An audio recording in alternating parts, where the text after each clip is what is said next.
Merci d'avoir répondu à l'appel de l'intersyndicale pour cette nouvelle journée de grève et de manifestation.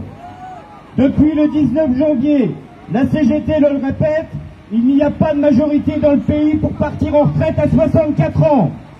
Pas de majorité dans le pays avec 2/3 des Français qui refusent cette réforme.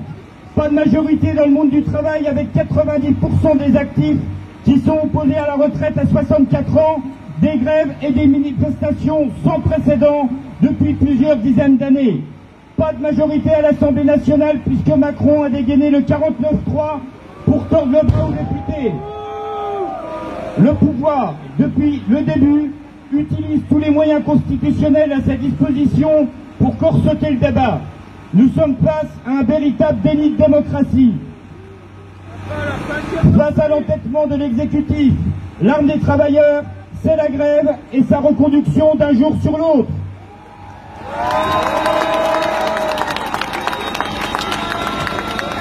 Contrairement à ce que raconte le méprisant de la République, nous avons des propositions pour trouver les 12 milliards qu'il manque dans le régime de retraite à horizon 2017. Augmentons les salaires. 5% dans le privé et dans le public, c'est 11 milliards de cotisations supplémentaires.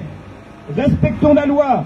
Mettons fin aux 28% d'écart de salaire entre les femmes et les hommes, c'est 6 milliards de cotisations retraite. Et la CGT a aussi des propositions pour réformer les retraites.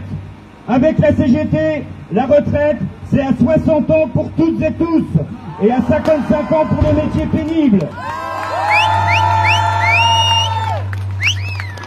Avec la CGT, la retraite se calcule sur les 10 meilleures années dans le privé.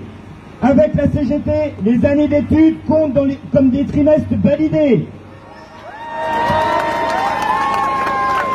Avec la CGT, pas une pension sera inférieure à 2000 €. Avec la CGT, on conserve les régimes pionniers et les statuts. L'intersyndicale nationale se réunit ce soir et définira probablement de nouvelles dates de manifestation. La CGT appelle à la reconduction des grèves d'un jour sur l'autre pour taper fort dans les poches du capital. Vous pouvez compter sur la CGT pour ne rien lâcher. Je vous remercie. Bonne suite de manifestation.